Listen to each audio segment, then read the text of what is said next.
Spiky Bits. Okay guys, here's the issue we've all been waiting for this month, ever since it was confirmed that Demons would be coming out in March. This is the March White Dwarf for 2013, featuring Chaos Demons, and as you can see on the cover, there's the new Plague Drone for the Demons, I guess both factions, Fantasy and 40k there. You know, initial pictures, I think a lot of people were hating on this particular model here, but I tell you what, looking through this magazine and seeing the different images and the different ways people put them together and painted them, I'm actually kind of thinking he's pretty awesome. I mean, granted, I probably would have liked more of a kind of like a thin kind of fly kind of thing, but these, you know, this kind of goes with the whole jovial kind of Nurgle you know, feel to it. So, you know, it's not a real world kind of fly. It's more of like a Warhammer fly, which, you know, obviously is what they want to sell. So just my thoughts on that particular model there, because I saw a lot of hate on it. Kind of like when the Stormraven came out, a lot of people were hating on that. But anyway, so like I was saying, this is the newest issue. Kind of opened it up here to the table of contents, and you get a nice look at what's contained inside the issue. For this issue, it didn't look like there was any new features this month. Still pretty much the same old stuff. Army of the Month was a recent addition. They continued with that. Jervis Johnson saying something. Battle Report, which featured Chaos Demons, which we'll get to in a minute. Another episode of Blanchitsu, which you gotta admit, John Blanche's stuff is pretty good looking, and it's very inspiring to see. Citadel Hall of Fame, another model nominated for that. And then over here we've got Kit Bash, Paint Splatter. Jeremy Vitoc says something for their, I guess, the second issue in a row. He's had some stuff to say. And then they cut to the basically the last section in the book, which is the stuff they kind of pop in there really quick. White Dwarf team, Forge World, Black Library Design Studio. So it's always cool to look at the Forge World one because it's got some upcoming kind of work in progress kind of things in it normally, and then Black Library it's always showing off some new book or thing that they're going to be doing. Oh, also Parade Ground. We thought the Golden Demon showcase was over the past 2 issues. It was featuring Golden Demon winners from around the world, and they snuck it into this issue, and we've got a third edition of this feature, which I thought was great because there was some really inspiring stuff in there as well. So let's kind of get to it. First off, you know, once again, about 1/3 of the book was taken up by products and basically advertisements for the new Demons and the Lord of the Rings miniatures that are coming out, or I guess Hobbit, excuse me, miniatures that are coming out this month. The White Dwarf's, you know, about 150 pages normally, and 47 of the pages were dedicated to new products from, you know, the Demons, Forge World, Fantasy Flight. I think that was pretty much it. Oh, and Black Library was snuck in there too. So here's the Army of the Month feature, which is a beautiful army. That's kind of, you know, a combo kind of ally kind of thing there. I'm really digging the Warhound Titan in the back there. Very good looking stuff to be seen. And then we skip up to the battle report, the actual battle report for Demons in Space and normal Space Marines.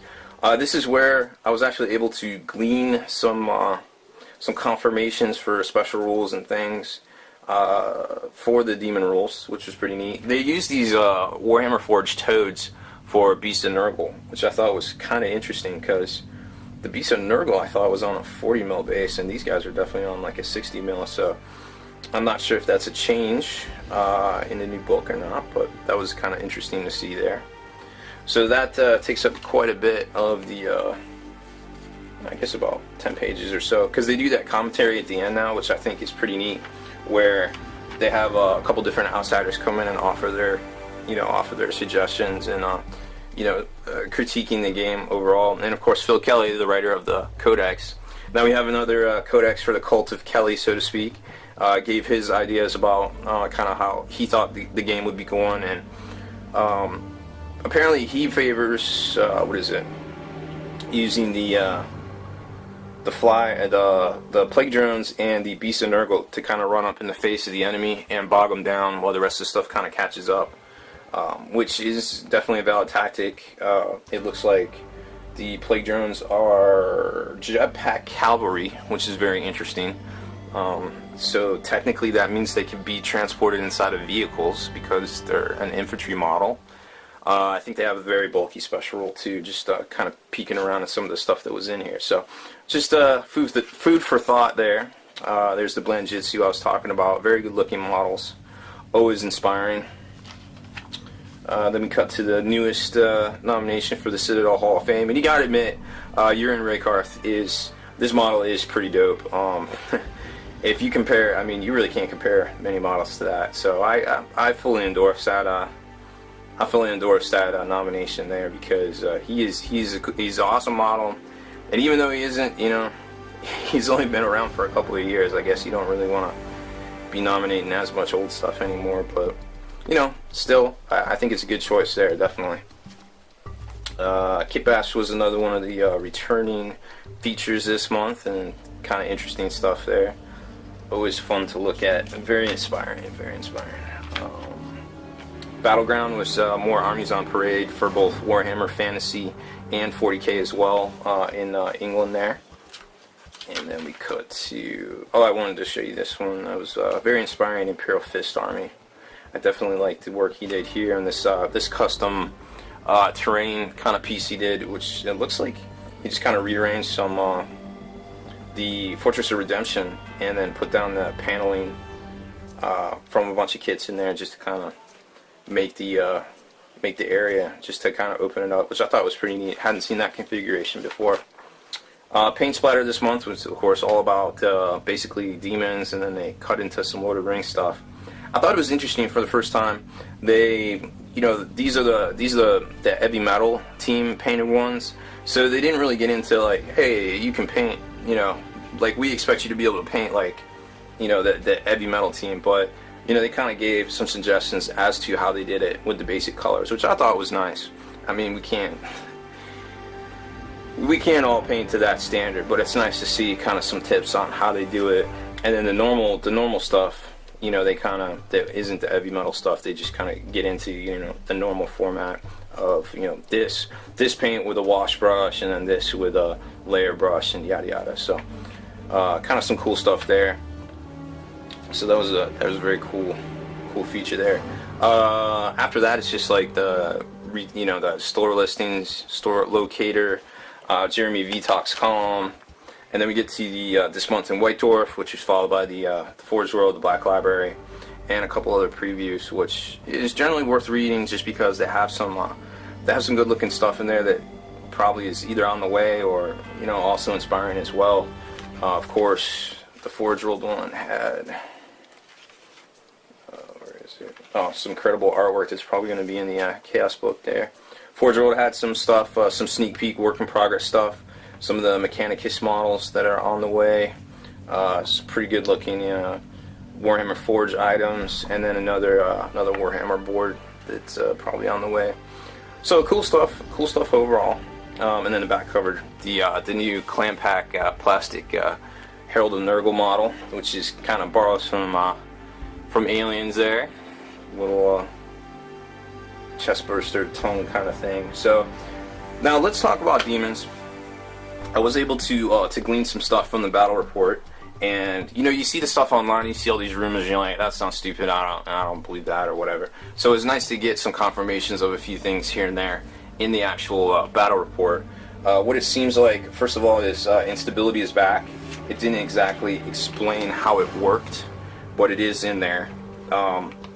It was mentioned that all models deep strike.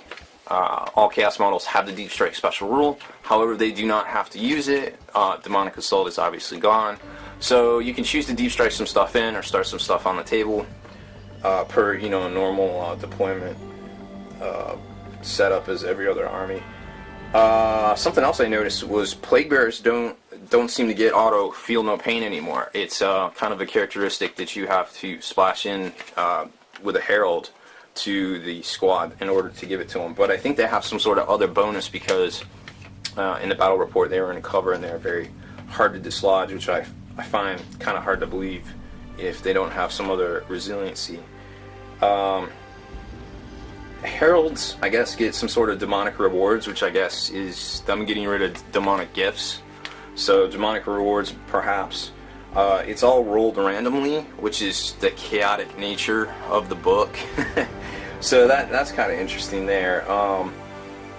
And there's also something called the Warp Storm, which apparently, because of the Chaos Demon incursion into real space, I guess at every Chaos shooting phase, there's a warp storm going around the table, and something crazy might happen to a particular unit. They didn't really elaborate too much other than it happens. You roll for it at the Demon player shooting phase, beginning of Demon player shooting phase, which I thought was kind of neat. And then they said something about something really bad happens if you roll double ones, which could be interesting, I guess. What else was there? Oh, the Plague Drones apparently are jetpack cavalry, which was interesting. I think they look to be a toughness 5 with 3 wounds, and then the Plague Bringers, which ride them, are characters. So, I guess that helps some, maybe for challenges and such. I'm not exactly sure yet. Nothing from the stats I saw, nothing has an actual save, but everything was listed with demonic invulnerability, which may mean they get that invulnerable save thing still. Certain invulnerable save, 5 up, maybe, I don't know, 4 up would be nice, but I doubt it. And then during the game, the Soul Grinder apparently had Skyfire. I'm not sure how he got it, or if it's his base rule, but it was interesting to see that he had it. So, I'm not sure how that's going to work, but, they might be worth taking a little bit there if they can deal with the dragon, because the Helldrake is pretty good. There was also something, getting back to the Heralds and the demonic rewards thing, there's something called Locus, or Loki, which is, I guess, the plural of Locus, I'm not sure.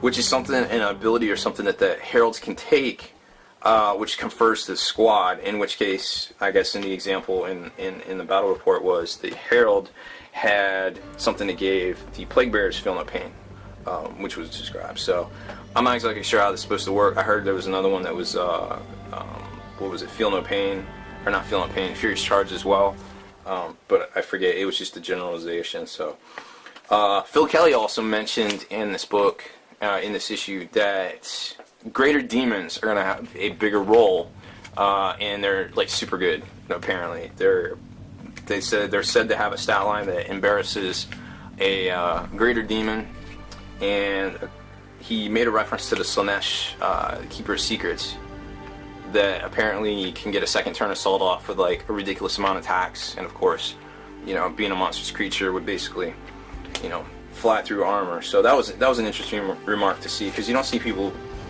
playing with as many greater demons as you used to. So interesting stuff there. So that's pretty much all I could glean from the battle report and some of the other stuff that they talked about in there. But I mean, we'll know soon enough, because all the new demon stuff go on sale March 2nd, and of course you can get it from your favorite e-retailer or Spiky Bits, of course. And it helps support all these great reviews and things we do every month for you guys. So that's pretty much all I have. Thanks for checking it out. I'm MBG Rob Bear, and we'll see you next time. Spiky Bits.